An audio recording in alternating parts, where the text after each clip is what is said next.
அஸ்ஸலாமு அலைக்கும். ஆலப்புழாவோட second day vlog தான் பார்க்க போகிறோம். மார்னிங் எழுந்திரிச்சோன்னையுமே ரொம்ப பீஸ்ஃபுல்லாக இருந்துச்சு. எழுந்திருக்கும் போதே நமக்கு போட் எடுத்துட்டாங்க ஆக்சுவலி. ஏன்னா அவங்க ஒரு 9 o'clock கரெக்டாக எடுத்துருவாங்க. நாங்கள் கொஞ்சம் லேட்டாக தான் எழுந்திரிச்சு ஃப்ரெஷ்அப் ஆகிட்டு வெளியே வரக்குள்ளே எங்களுக்கு டிஃபன்லாம் ரெடி பண்ணி வச்சுட்டாங்க. அது பார்க்கறதுக்கு அது ஓவர் வியூவே எங்களுக்கு ரொம்பவே சூப்பராக பீஸ்ஃபுல்லாக இருந்துச்சு.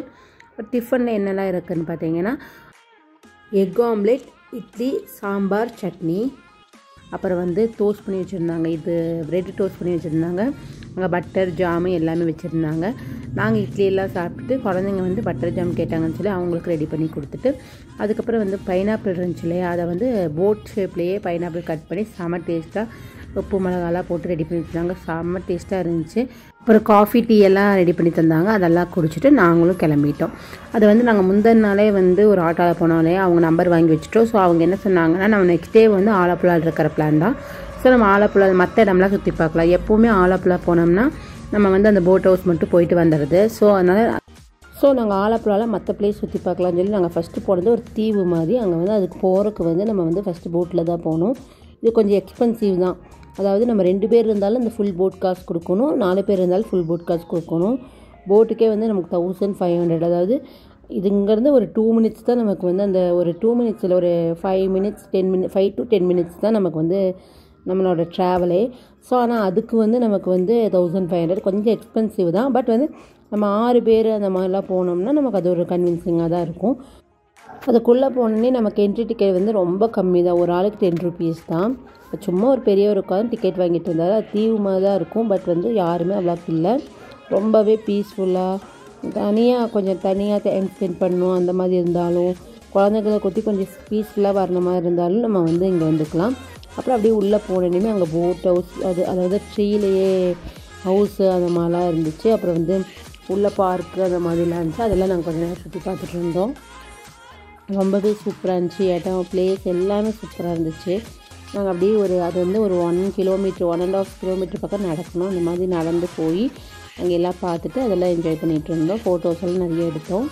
சூப்பராகவே இருந்துச்சு. அப்புறம் குழந்தைங்க பார்க் போனோன்னையுமே அதான் நம்ம பெரிய பெரிய பார்க் போயிட்டு இவங்களுக்கு இந்த குட்டி பார்க் இருந்தாலுமே அவங்க குழந்தைங்கிறது அங்கே காமிச்சிருவாங்க. அவங்க ரொம்ப என்ஜாய் பண்ணி ரொம்ப ஜாலியாக தான் விளையாண்டுருந்தாங்க.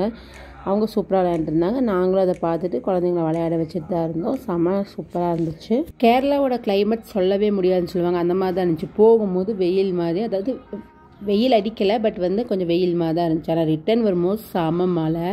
ஸோ அங்கே ஒரு குடை இருந்துச்சு. அப்போ அந்த ஐயா இந்த குடையில் கூட்டிகிட்டு போய் விடுங்கன்னு சொல்லிட்டு என் ஹஸ்பண்ட் ஒவ்வொருத்தரையாக கூட்டிகிட்டு போய் விட்டுட்டு வந்தார் அந்த குடையில். அப்புறம் அது ரொம்ப சூப்பராக இருந்துச்சு. அந்த இடம் பிளேஸ் எல்லாமே சூப்பராக இருந்துச்சு. அந்த பிளேஸோட வியூ உங்களுக்கு நான் ஷார்ட்ஸில் போட்டிருக்கேன் பாருங்கள். அப்புறம் மழையெல்லாம் விடுற வரையும் அங்கே வந்திருக்கிறவங்க எல்லாருமே கொஞ்சம் வெயிட் பண்ணிருந்தோம். அதுக்கப்புறம் நாங்கள் போகும்போது அங்கே யாருமே இல்லை. நாங்கள் ரிட்டர்ன் வரும்போது நிறைய கூட்டம் வந்துருச்சு. நிறைய பேர் வந்துட்டாங்க. எல்லா ஃபேமிலியாக வந்திருந்தாங்க. செம்ம சூப்பராக இருந்துச்சு. அப்புறம் கொஞ்சம் செம்மையாக சூப்பராகவே இருந்துச்சு அந்த பிளேஸு. அப்புறம் ரிட்டன் வரும்போது நாங்கள் போட்டோட எக்ஸ்பீரியன்ஸ் நாங்கள் வீடியோ எடுத்தோம். செம்ம சூப்பராக இருந்துச்சு. ஜாலியாக என்ஜாய் பண்ணோம். ரொம்பவே சூப்பராக இருந்துச்சு. கண்டிப்பாக இது நல்லா ட்ரை பண்ணலாம். அந்தளவுக்கு சூப்பராக இருக்கும். அதான் ஒரு 6 பேர் வந்தோம்னா நமக்கு அது ஒர்த்தபுளாக தான் இருக்கும். நெக்ஸ்ட்டு நாங்கள் மராரி பீச்சுக்கு போயிட்டோம். அது ஆலப்புழாவில் இருக்கிற பீச். ஆலப்புழாவில் நிறையா பீச் இருக்குது. இது மராரி பீச்சு. அதுக்கு போனோன்னே மார்னிங், அதாவது இந்த டைம் ஒரு 11 o'clock 12 o'clock தான் போனோம். ஸோ அங்கே ஒரு மழை அப்போ தான் நின்றுருக்கு. ஸோ அதனால் நமக்கு பெருசாக அந்த பீச்சுக்கெல்லாம் போனால் ரொம்ப ஹீட்டாக இருக்கும். அந்த மாதிரிலாம் இல்லை. சூப்பராகவே இருந்துச்சு. கிளைமேட்டும் நல்லா இருந்துச்சு. விளையாட்டுக்கு சூப்பராக இருந்துச்சு. அதில் போய் நாங்கள் ஃபுல்லாக விளையாண்டுட்டோம்.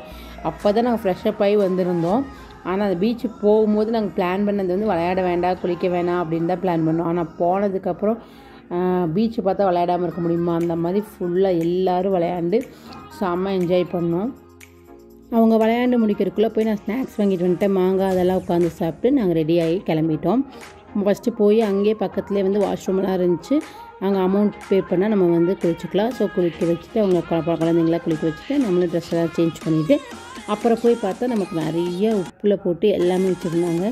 இந்த மாதிரி சாப்பிட்றது எங்களுக்கு ரொம்ப பிடிக்கும். ஸோ அதெல்லாம் வாங்கி சாப்பிட்டுட்டு அப்புறம் குழந்தைங்க சோடாலாம் கேட்டாங்கன்னு சொல்லி அவங்களுக்கு சோடாலாம் வாங்கி கொடுத்துட்டு அதுக்கு நாங்கள் அங்கேருந்து எங்கே போனோம்னா அதாவது கயிறு மியூசியம். அந்த மியூசியம் தான் போயிருந்தோம். அதில் ஃபுல் அண்ட் ஃபுல் உங்களுக்கு ஃபுல்லாக பார்த்திங்கன்னா கயிறால் தாஜ்மஹால் மாதிரி. அதுக்கப்புறம் வந்து ஒவ்வொன்றா செஞ்சுருந்தாங்க. அதை நான் தனியாக உங்களுக்கு வீடியோவாக அப்லோட் பண்ணுறேன். அது நிறைய உங்களுக்கு பார்க்க வேண்டியது இருக்குது. சூப்பராக இருந்துச்சு. அதை பார்த்து முடிச்சுட்டு அதுக்கப்புறம் நாங்கள் வந்து லன்ச் சாப்பிட்டு போயிட்டோம். லன்ச் சாப்பிட போகிற எக்ஸ்பீரியன்ஸ் என்னென்னு பார்த்தீங்கன்னா, நாங்கள் வந்து ஹைவேல சாப்பிட்டனால எங்களுக்கு சுத்தமாக பிடிக்கல. இந்த ஹைவேஸ் ஹோட்டலுக்கே போகக்கூடாது. இந்த ஹைவேஸில் வந்து பொதுவாகவே அவங்க வந்து நல்லா எல்லாம் ப்ரிப்பேர் பண்ண மாட்டேங்கிறாங்க. ஒரு நல்லா இருக்கிற மாதிரி ஃபீல் ஆகலை. சரி நம்ம சாப்பிடணுமே அப்படின்னு சொல்லி சாப்பிட்டுட்டு அதுக்கப்புறம் நாங்கள் கிளம்பி நாங்கள் ஸ்ட்ரைட்டாக வந்து இங்கே போயிட்டோம். அங்கே பக்கத்துலேயே கசவு ஆலயம்னு சொல்லிட்டு அங்கேயே வந்து நெய்து அவங்க வந்து ட்ரெஸ் எல்லாம் தயாரிக்கிறாங்க. ஸோ நமக்கு வந்து கேரளா வரைக்கும் போயிட்டு கேரளா ட்ரெஸ் எடுக்காமல் இருந்தால் எப்படி இருக்கும்? சரி போகலாம், போய் பார்க்கலாம். நமக்கு வந்து ஒரு எக்ஸ்பீரியன்ஸ் மாதிரி தான். அங்கே வந்து முன்னாடி செய்கிறாங்க.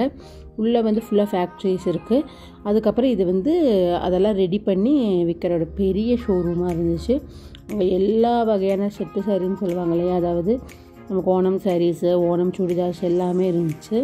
என் ஹஸ்பண்ட் வந்து என்னை வந்து சாரீ எடுன்னு சொல்லி சொன்னாங்க. நான் நார்மலாக ரொம்ப சாரியெல்லாம் கிடையாது. ஸோ சுடிதார் எடுத்துடலான்னு சொல்லிட்டு அவருக்கு ஆசைப்பட்டாருன்னு சொல்லிட்டு ஒரு சுடிதாரே எடுத்துகிட்டு நாங்கள் அங்கேருந்து கிளம்பிட்டோம். நெக்ஸ்ட்டு வந்து அங்கேருந்து ஆலப்புழா லைட் ஹவுஸ்ன்னு சொல்லிட்டு அங்கே போனோம். அங்கே ரொம்ப சூப்பராக இருந்துச்சு எக்ஸ்பீரியன்ஸு. அங்கே லைட் ஹவுஸ் மட்டும் கிடையாது, பக்கத்துலேயே உங்களுக்கு வந்து நிறையா மியூசியம்லாம் இருந்துச்சு. அதே தனியாக நான் அப்லோட் பண்ணுறேன். லைட் ஹவுஸ் எல்லாம் பார்த்து முடியும் போது ஒரு 4 o'clock மேலே ஆகிடுச்சு. சரி நம்ம ரூம் பக்கத்துலேயே வந்து ஒரு நல்ல ரூமாக போட்டலான்னு சொல்லிட்டு அந்த டிரைவரே எங்கள் கூட்டிகிட்டு ஒரு நல்ல ஃபேமிலி ரூமாக போட்டு கொடுத்தாங்க. அதுக்கப்புறம் போகும்போதே எப்பவும் போல் ஸ்நாக்ஸ் எல்லாம் கொஞ்சம் வாங்கிட்டு ரூமுக்கு போயிட்டு நாங்கள் ஸ்நாக்ஸ் எல்லாம் சாப்பிட்டுட்டு கொஞ்சம் நேரம் ரெஸ்ட் எடுக்கலாம்னு சொல்லி கொஞ்சம் நேரம் ரெஸ்ட் எடுத்தோம். ரெஸ்ட் எடுத்துனையுமே ஒரு ஈவினிங் 7 o'clock இருக்கும். அவர் வந்து நம்ம பீச்சுக்கு போகலாம், பக்கத்தில் ஆலப்புழா பீச்சுக்கு. இது நைட்டு வந்து இந்த பீச்சு செம்ம சூப்பராக இருந்துச்சு. கண்டிப்பாக நீங்கள் போனீங்கன்னா கண்டிப்பாக ட்ரை பண்ணி பார்க்கணும். அந்தளவுக்கு சூப்பராக இருந்துச்சு. அவ்வளோ கூட்டமாக இருந்துச்சு. எல்லாமே உங்களுக்கு என்னென்ன வேணும் எல்லாமே அங்கே விற்கிறாங்க. செம்ம சூப்பராக இருந்துச்சு. அந்த வியூவே பார்க்கும்போது நமக்கு அவ்வளோ பிடிச்சிருந்துச்சு. அந்த சவுண்டெல்லாம் கேட்கும்போது செமையாக இருந்துச்சு. அதுவும் ஒரு நைட் டைமில் வந்து பீச்சில் உட்காந்து ஐஸ்கிரீம் சாப்பிடும்போது வேறு லெவலில் சூப்பராக இருந்துச்சு. நாங்கள் செமையாக என்ஜாய் பண்ணோம். அதுக்கப்புறம் நாங்கள் வந்து அப்படி பீச்சில் கொஞ்சம் நேரம் விளையாண்டுட்டு, அது வந்து நினையெல்லாம் இல்லை, சும்மா கால் மட்டும் நினச்சிட்டு இருந்தாங்க குழந்தைங்க. அப்புறம் வந்து விளையாண்டுட்டு போய் மிளகா பஜ்ஜி அந்த மாதிரி எல்லாம் சாப்பிட்டு அங்கே எல்லாமே இருந்துச்சு. மிளகா பஜ்ஜி, பக்கோடா அந்த மாதிரி எல்லாமே இருந்துச்சு. அவங்களுக்கு பிடிச்சது வாங்கி சாப்பிட்டுட்டு அங்கே எல்லா இடத்துலையுமே நமக்கு வந்து வாங்கும்போது சாஸ் போட்டு தராங்க. செம சூப்பராகவே இருந்துச்சு. அதுக்கப்புறம் என்ஜாய் பண்ணிட்டு நாங்கள் அப்புறம் அங்கேருந்து கிளம்பி நம்ம ரூம் போனால் பசி இருக்கும்போது டிஃபன் சாப்பிட்லான்னு போனப்போ அவங்க 2 பேரும் எப்பவும் போல் வேறு ஏதாச்சும் தான் ஆர்டர் பண்ணுவாங்க. ஷவர்மா ஆர்டர் பண்ணிட்டாங்க. நாங்கள் வந்து சப்பாத்தி, அதுக்கப்புறம் சிக்கன் கிரேவி அந்த மாதிரி ஆர்டர் பண்ணோம். செம்ம சூப்பராக இருந்துச்சு இந்த ஹோட்டல். கண்டிப்பாக நீங்கள் போனீங்கன்னா இந்த ஹோட்டல் விசிட் பண்ணுங்கள். அந்த ஹோட்டல் என்னங்கிறது நான் நெக்ஸ்ட் டே வ்ளாக் தான் உங்களுக்கு காமிக்கிறேன். இந்த ரூமு மற்றதெல்லாம் நெக்ஸ்ட் வீடியோவில் சொல்கிறேன். தேங்க்யூ ஃப்ரெண்ட்ஸ், பாய், டேக் கேர்.